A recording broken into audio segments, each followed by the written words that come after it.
Uşaqlar, biz bu gün baxacağıq kvadrat köklər və həqiqi üslü qüvvət anlayışına. Burada demək fikir verəcəyimiz məqamlara baxaq. Kvadrat kök və həqiqi üslülər. Mövzumuz kvadrat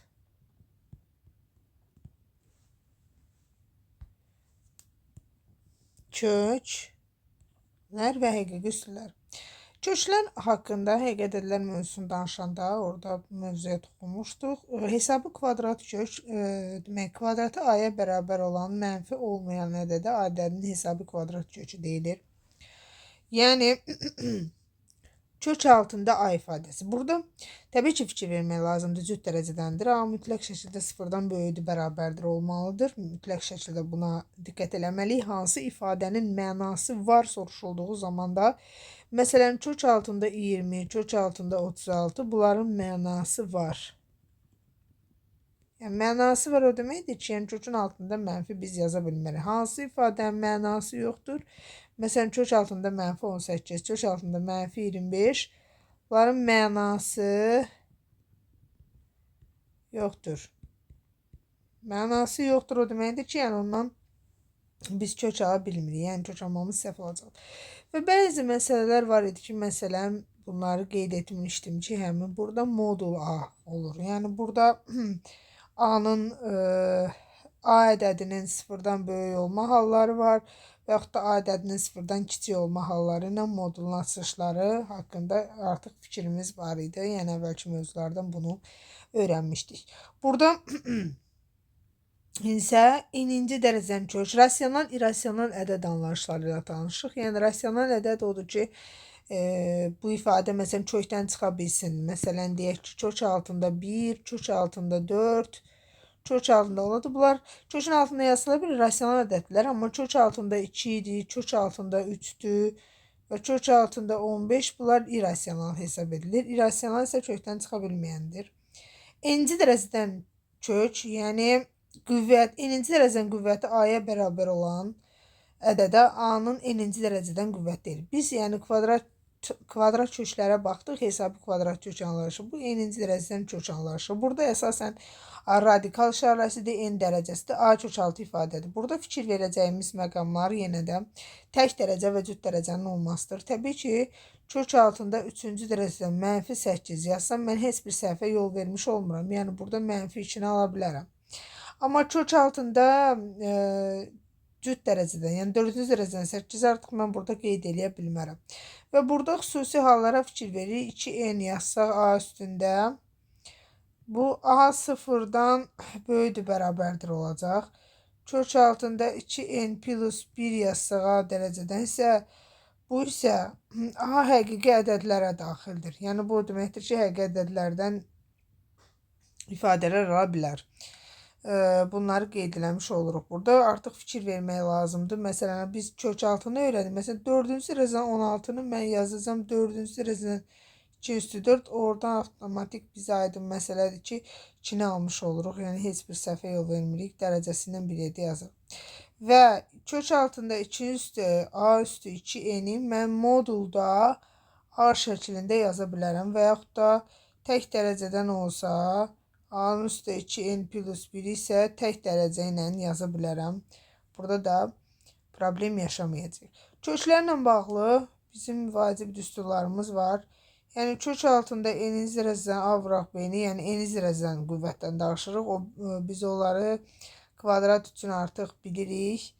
İndi n-ci dərəcədən qüvvət üçün bunları tətbiq edirik. Məsələn, n-ci dərəcədən a bölünsün b bərabərdir. Kök altında n-ci dərəcədən a bölünsün kök altında n-ci dərəcədən b şəklində yazsam səhvə yol vermiş olmuram.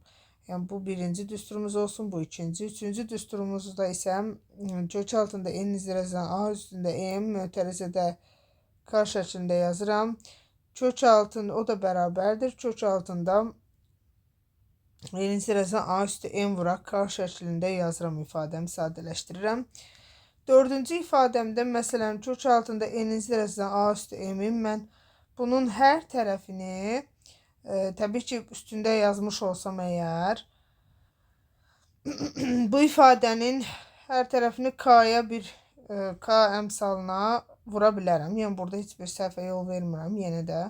5-ci ifadə məsələn n zirəsidən m a yazsam, kök altında n vuraq m a şəklində bunu rahatlıqla yaza bilərəm. Yəni yenə də burada heç bir səhvə yol vermiş olmuruq. Burada dərəcələrinə xüsusi fikir vermək lazımdır hər hansı bir köklərin və vuruğun kök işarəsi altından salınması, çıxarılmasında da bunları məsələn nəzərə almaq lazımdır. Biz artıq sadə misallar üçün bunları bilirik və müəyyən bir daha radikalı, yəni dərəcəsi daha da böyük olan məsələlər üçün bunlara baxaq. Məsələn, vuruğun kök işarəsi altına salınması misal nümunəsinə baxaq. X sıfırdan kiçikdir şərtində x vuraq 4-cü dərəcədən x kvadratdır. Gəlin bunu vuruğu kök işarəsi altına daxil eləyək. Burada mənfi olduğuna görə mənfini kənarda yazıram. Mən x üstündə 4 yazıram 4-cü dərəcədən. Vuraq x-in kvadratı. O da mənfi x üstə 4 üzrə x üstə 6 şəklində yazıram və ifadəmi bu formada saxlayıram. Yəni deyirəm, bu artıq bir misal nümunələri ilə tanış olduqca bizə bu aydın olacaq. Məxrəcin irrasionallıqdan azad edilməsinin sadə versiyaları ilə tanış olmuşduq. Burada isə məxrəcin irrasionallıqdan azad edilməsi üçün bizə qoşmaların məlum olması lazımdır. Tutaq ki, məsələn, hər hansı bir ifadədə məxrəci irrasionallıqdan azad edilən zaman hər hansı bir qoşma. Məsələn, birinci yazım kök altda A-nın qoşması, kök altda A-ya vurub mən A-nı almış oluram. İkincidə, əgər n-ci dərəcədən A üstündə m-dirsə, bunu yazıram. Kök altında n-ci dərəcədən A üstündə m çıxaq, n çıxaq m şəklində yazıram. Bu da təbii ki, mənə yenə A-nı verməlidir. Aydın məsələdir ki, A çıxaq, kök altda A çıxaq, kök altda B-nin qoşması, kök altda A üstə gəlsin, kök altda B-dir. Yəni, bu da bizə A çıxaq B-ni verir. Artıq burada plus olsa qoşması budur. Maraqlı faktlardan biri isə 3-cü dərəcədən A üstə gəlsin, 3-cü dərəcədən kök altda B-nin qoşması isə bizim artıq bizə məlum olan o düsturumuza əsasən biz bunu tətbiq edirik və bunun da qoşmasını A üstə gəlsin B şəklində almış oluruq. Məxrəcin irrasionallıqdan azad edilməsinə aid nümunə misallara baxaq. Məxrəcin irrasionallıqdan azad edilməsi. Baxın, burada məsələn 6-nı bölürəm kök 3-ə. Mən dedim ki, kök 3-ə vururam hər tərəfini. 3, 6 kök 3 və bunlar ixtisar gedəndə qalır 2 kök 3. Artıq mən bu ifadəni irrasionallıqdan azad edə bildim. Birinci misal deyək ki, belə olsun. İkinci misalda ola bilsin ki, belə ola bilər. Burada da artıq mən bunu 3 plus kök 2, mən bunun qoşmasına vururam. 3 minus kök 2-yə, onda buranı da 3 minus kök 2-yə vururam.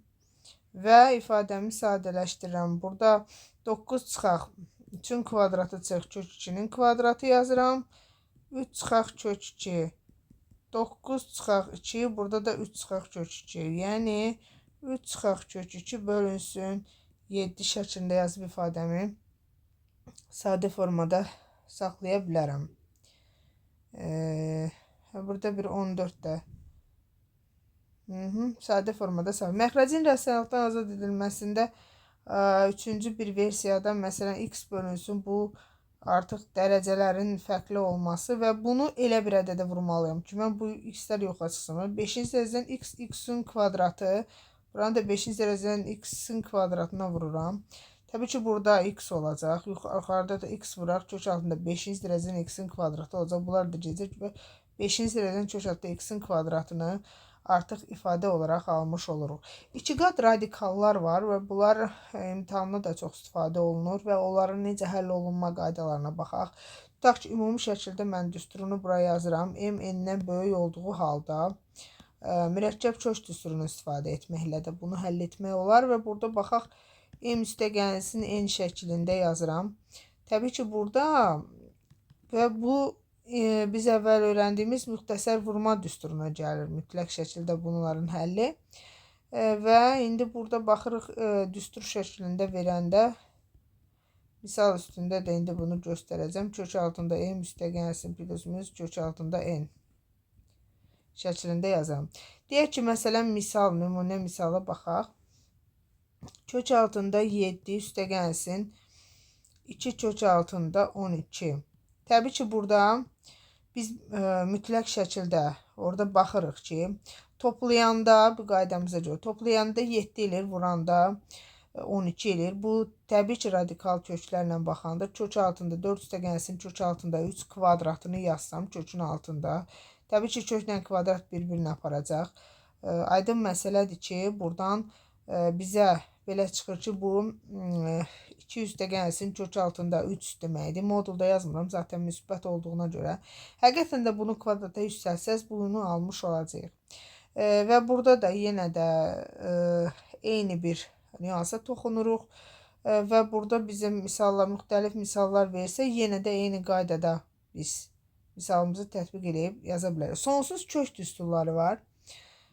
Sonsuz kök düsturları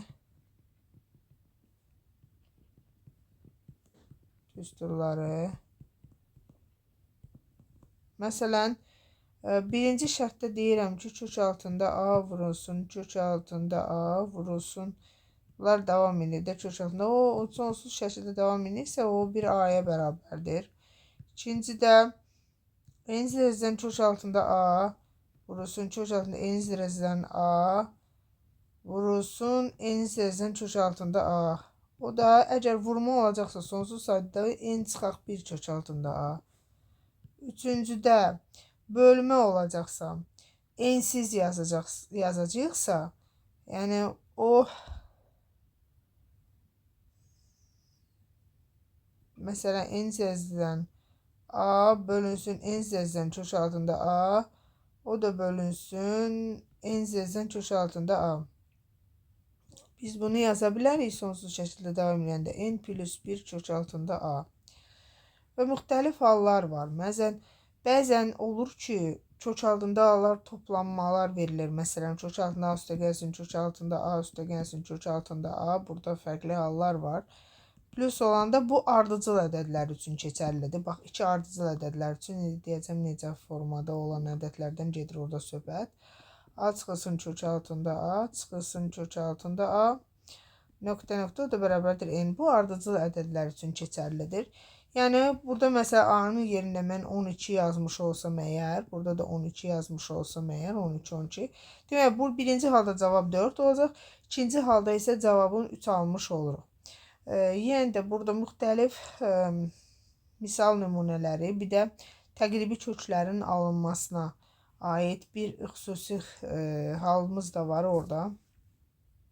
Burada təqribi kök düsturlarına baxacağıq indi. Demək, nəyi öyrənmiş olduq biz burada? Köklərin mənasının olub olmaması, n-ci dərəcədən qüvvətlər haqqında danışdıq. Təbii ki, burada məxrəcin rasionallıqdan azad edilməsi bizim vacib məsələlərimizdəndir. Çünki o, orada müxtəlif hesablamaları aparmaq üçün bu bizə lazımdır. Və sonra sonsuz kök düsturlarından danışdıq. Sonsuz kök düsturlarında, məsələn, burada sonsuz sayda ədədlər var. Yazdığımız zaman bunları təbii ki, üstlərini bir vahid artırıb, burada isə üstlərini bir vahid azaltmaqla tətbiq eləyə bilərik. Təqribi kök düsturlarına baxdığımız zaman isə təqribi kök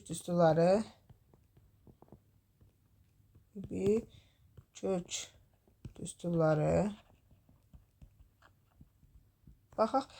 Məsələn, belə bir xassəni biz qeyd eləmiş olsaq əgər, 1 üstə gəlsin x üstündə n-i mən 1 üstə gəlsin n vuraq delta x şəklində, burada da delta x şəklində yazıb göstərə bilərəm. Buna bir nümunə misal da göstərmiş olsam, 0,1 üstündə 100-ü mən yaza bilərəm. 1 üstə gəlsin 0,01 və üstündə 100 kimi də yazsam, təqribi olaraq 1 üstə gəlsin 100 vuraq, demək 0,1 şəklində yazmış olsam, 1 üstə gəlsin 100 alacağım artıq misal həllərində bunu mən. Açıq şəkildə də belə yazıb saxlamaq mümkündür. Və bu da olacaq 1 üstə gəlsin, artıq olacaq 0,1, 1,1. Təqribi kök düsturlarından istifadə edə bilərik. Demək, Bir də qeyd kimi 2n rəqəmli ədədin kvadrat kökü n rəqəmlidir. 2n plus 1 rəqəmli ədədin kvadrat kökü n plus 1 rəqəmlidir. Bunu da bir qeyd kimi qeyd edirik.